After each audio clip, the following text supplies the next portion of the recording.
Jake, a movie like this, how do you keep your character consistent with the storyline, jumping around, with the science fiction elements? Well, Duncan Jones shot the whole movie and a lot of the movie in sequence. So particularly the train stuff, he shot in sequence. And that gave me a great opportunity to sort of figure out where I was and what was going on in the storyline.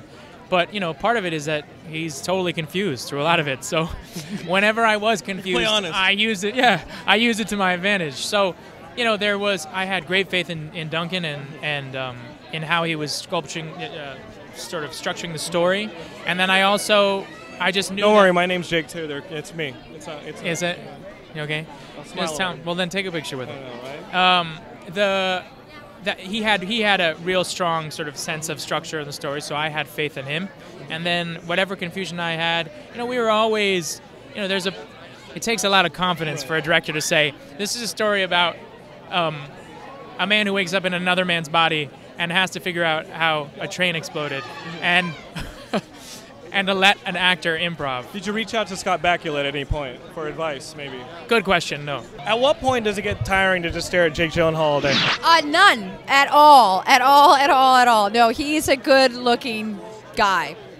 Yeah, he's a good-looking guy, and he's fun to work with. He's a lovely person. He's really great. But in the movie, you redo the same 8 minutes over and over again. At what point does it get tiring wearing the same outfit over and over again? Yeah, it gets a little exhausting. Yeah, it's like I was kind of bored with it, to be honest, Danny. And thank God it was comfortable. Exactly. That was our main goal. Is that, you know, I'm going to be wearing it every day. Let's just make it comfortable. And as an actress, what are the challenges in keeping everything honest for yourself, even though you're replaying the same material, the same scenarios over and over again? You know, I think that was one of the things that most intrigued me about this script was that it was an opportunity for an actor to really do things really subtly and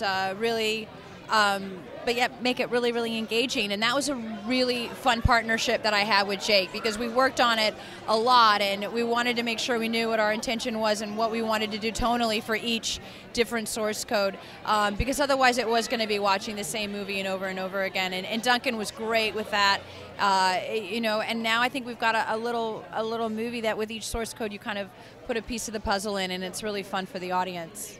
With a script with so many subtly moving parts, how diligent is your writing process in putting something like this together? Well, it drove me insane.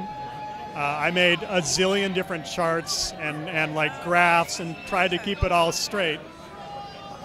So it's a very diligent writing process, but I had a very diligent director who protected that and didn't turn it into a mess. So I think it holds together really well. And he had a ton of respect for the integrity of the continuity of the story. So I was lucky in that respect. Was it difficult putting trust that an audience would be able to follow the subtleties enough without just something this complicated, just giving it to them? What was the tightrope act that you walked? It was a huge tightrope, because you always are told, oh, you have to explain everything, explain it all to death. But I'll tell you, once I started taking the science out and the explanations out of the script, the weirdest thing is people started believing it. It left room for the sincerity of the characters, is that right? Exactly, and I really believe the audience is a lot smarter than people give them credit for. And hopefully people want to be challenged a little bit, and they want to be tricked a little bit, and maybe we don't explain everything to you in the end. And that's it. What was the most exciting part about putting this movie together? Duncan Jones is exciting. Duncan Jones as a filmmaker is exciting. He's new, he's bold, visionary. I think he's exciting. He wasn't afraid to put somebody with your talents in a box and ask you to work in isolation. What was the toughest part of being in a movie where you're isolated from some of your other performers? I think that was the challenge of the role, is to sit in a swivel chair, and the only freedom you have is to swivel left or swivel right, and it's pretty confining, and also to look sort of in the barrel of the camera, in the lens, and do most of your acting that way, and pretend to be talking to Jake Gyllenhaal's character. But so that was pretty challenging. And at the same time, you've got this narrative that keeps a ton of plates spinning at the same time. How did you pace it? Did you guys shoot in sequence? Did you guys shoot out of sequence? No, we didn't have the luxury of sequence. I think he strived for it, but I think we probably started that way. But then, well, you can do that mostly if a film is shot in studio like ours, my portion was. Then you have the luxury of that. But I can't remember To be honest with you, I was in my first. I was experiencing major nausea of first trimester pregnancy when I shot this, so I remember that feeling. Coming from a movie that you had like 2 characters in it and fixed settings, how was it juggling multiple characters and multiple settings, and still with a back and forth timeline? That's true. I think, I was incredibly fortunate on my first film, Moon, to work with Sam Rockwell, who's an actor I admired hugely.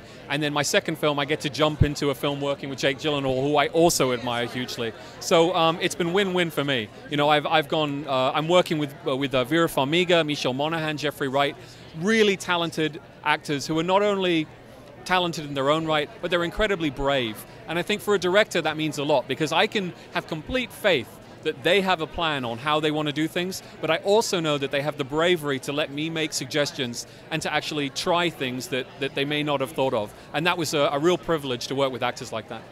Now, how do you balance screenwriting with your Twitter addiction? Well, that's a tricky one. You retweeted me last week, and I was like, okay, well, great. This guy is obviously an addict. I am an addict. I started in when I was trying to promote Moon, and I started making real friends on Twitter and keeping in contact with them, and I just never stopped. It actually works okay, because whenever I get frustrated or whenever I just need to clear my head, if I'm in the middle of writing, I do go to Twitter or I watch some news, and that just kind of resets me, and then I can come back and look at something. I'm also blessed with a goldfish memory, so as soon as I get away from the writing and come back to it all seems new to me.